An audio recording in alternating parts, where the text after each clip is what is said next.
Welcome back to Labor Economics. I'm going to discuss a little bit about human capital to start this lesson. So human capital is thought of as, in a similar way as traditional capital, it is something that will allow you to become more efficient.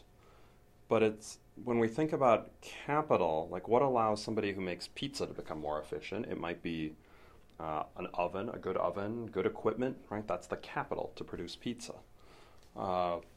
What allows me to teach this online class? I need the right equipment, right? That's what we typically think of capital. Human capital is the training a person receives in order to perform complex tasks.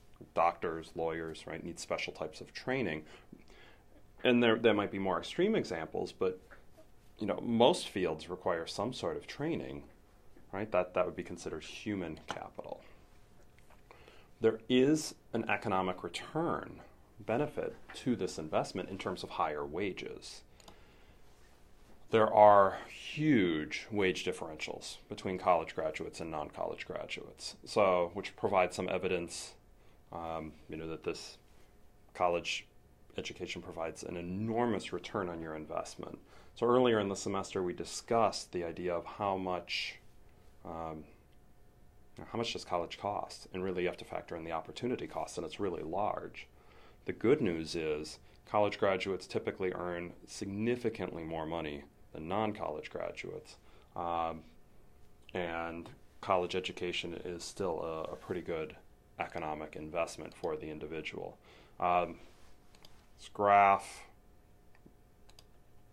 goes, this one goes through 2004, so it's a little bit old, but the trend still holds for today. Shows the wage premium for college graduates versus non-college graduates. And it's really, if you look at this, it's pretty enormous. The 40% line is here, so both males and females earn over 40% more per year with the college degree than without. So by getting your college degree, if you think back to the benefit cost analysis, it's an enormous cost, right? Several years out of the workforce, plus all the money you have to spend.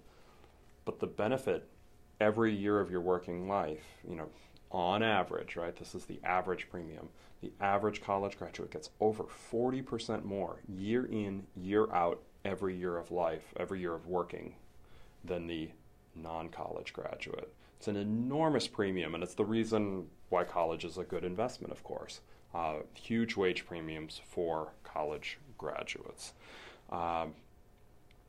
So here's another graph. It goes a little bit more modern, not quite as nice of a graph, I don't think, but this goes the weekly earnings, but it shows the same trend here. College graduates' weekly earnings is enormous, and over time, this gap between college graduates and non-college graduates has gotten larger. So the return on human capital is quite large. Some estimates will vary, but often you see that the numbers being thrown around maybe like a 12% return, which is better than you can usually even do with the stock markets when the stock market's doing well. So this is a really good return on the investment. Now, hopefully, there's also a return on the quality of work. I think most college graduates may enjoy their work perhaps a bit more than most high school graduates. But just purely in terms of money, if that's all you cared about, college education can still be a really good value. Most economists agree about the premium for attending college. There are some dissenting views, though. I want to at least go through what these dissenting views are with you so you know what they are. Some people do not buy into the view that education makes people more productive. At least not everybody. It doesn't make everybody more productive. Some would view that education is more of a sorting mechanism. If this is the view you take, that education is a sorting mechanism, you wouldn't think that going to college would make you better. But what it might do is it might indicate to employers what your ability level is. Obviously, I'm a professor, so you have the biased view. I wouldn't do this if I didn't think that you were gaining skills. So you may be getting a bit of a biased view from a professor, and I would really hope every professor has this view, unless there's amazing evidence to the contrary, which I haven't seen. So I'm of the viewpoint that there are good returns to a college investment. However, I certainly also agree that college is a sorting mechanism. And you are sorted a lot. Just getting a degree from Susquehanna University you are sorted. Has a lot of value. Compared to a lot of other colleges and universities, the degree from Susquehanna looks really, really good. And certainly compared to non-college students, it also looks really, really good. But even within the college graduates, you're sorted based on what majors you took. We looked at the beginning of the section. Business, economics majors do very, very well. A lot of other majors, the starting pay is a lot lower, right? Well, that's a bit of sorting as well in terms of ability, at least to perform jobs and earn certain amounts of money. Now, other jobs may be just as complex or as difficult, perhaps. But in terms of the labor market sorted in terms of who can do accounting jobs, you have to be an accounting major, right? And then within that, there's GPA and other tasks that you're involved with. So there's a lot of sorting. When you apply for jobs when you're in your senior year,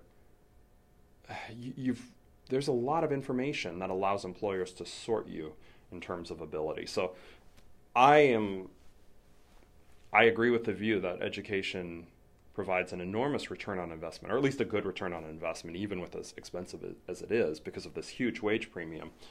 I do think the sorting is certainly there, sorting mechanism. Those who find these issues of sorting fascinating, it is something that's covered in game theory.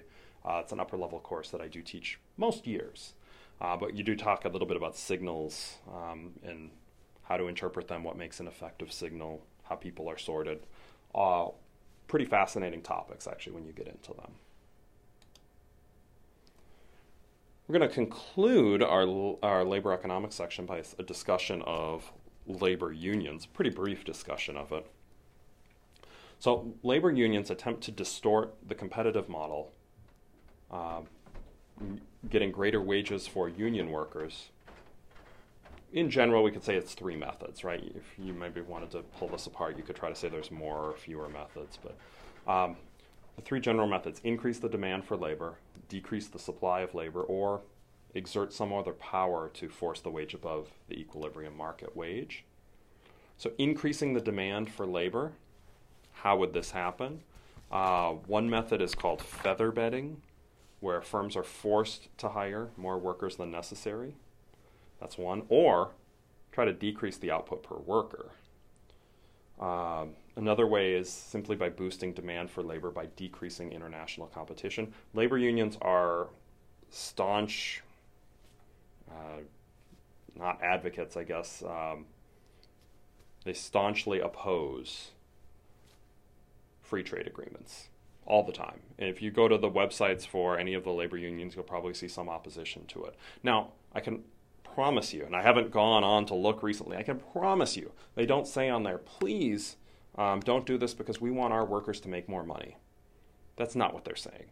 They're saying whatever they can come up with that sounds great at the time.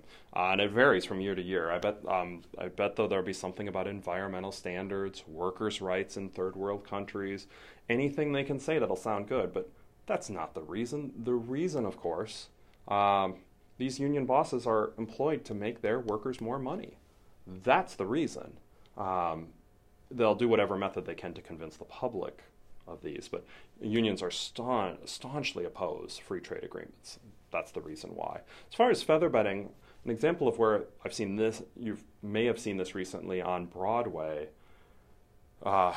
Some production companies are forced to hire orchestra crews of a certain number, even if they don't need them.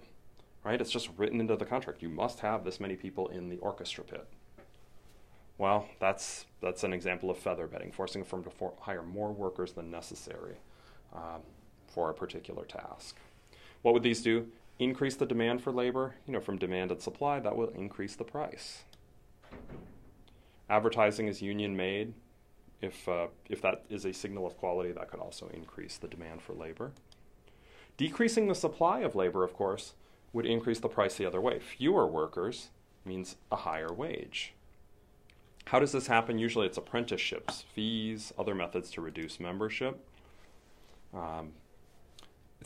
These aren't strictly limited to unions, by the way. So often some of the certifications and fees that are required limited to unions. To drive a taxi in New York City, you need a medallion.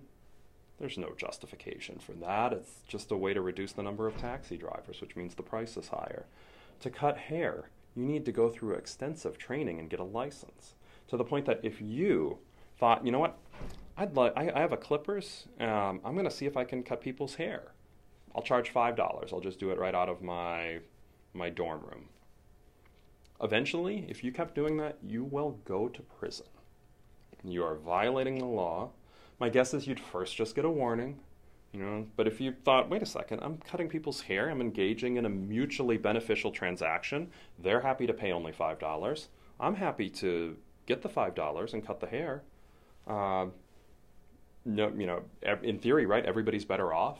Well, because you don't have the required license for this, eventually you would go to prison. So there are methods that decrease the supply of labor, which forces the wage higher for everybody who's in the particular industry. Third method, collective bargaining. So once a union's established, the employers must deal with the union. The union can strike for higher wages. A strike where all workers will stop working for a period of time. And with a union, they can't be fired, at least not immediately. Well, what are some of the side effects, though, of unions forcing higher wages? We would expect more machinery replacing workers, right? I mean, this is just a simple logic of firm behavior. Firms are going to, if the price for workers is higher, they may look at the substitute for workers. Also, if price of domestic workers is higher, you might make it more likely to try to outsource workers, to use workers in foreign countries that might be cheaper. So unions are interesting in the sense that they have what's called a labor monopoly.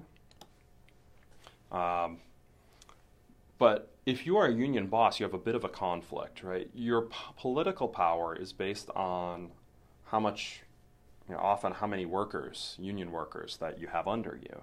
So you'd love a lot of union workers. But if you can restrict the supply, you might be able to get higher wages for your workers. So there's a bit of this conflict, right? Higher wages are more workers. If you could increase the demand side as a union boss, that's the best thing you could do because both could be accomplished. So the question, have unions increased wages? The estimates on this are all over the board. The general consensus seems to be yes, for union workers, wages are slightly higher, at least before you consider the union dues being collected. That often does come expense at firms or non-union workers in an area. There is also the issue, union workers, it may be more difficult to get into a position on that. If you have highly unionized industry, it might be more difficult to get into a position because it's so costly to hire. So as far as whether it's a net positive or negative is a whole other discussion. But for people who are working within a union, most of the evidence seems to indicate that a slightly larger wage for being in a union. So an interesting side case with unions is what happens if you have a town, say, with one large employer who essentially has, if you have one large employer in a town, they basically have a monopoly on hiring workers. But then if that firm is unionized, they have a monopoly on the supply of workers. So you have a monopoly on the demand side and a monopoly on the supply side. That's called a bilateral monopoly. The firm that's hiring workers is called a monopsony. What is interesting, when you have a case like this, when you have a huge buyer, a huge seller, monopoly on each side,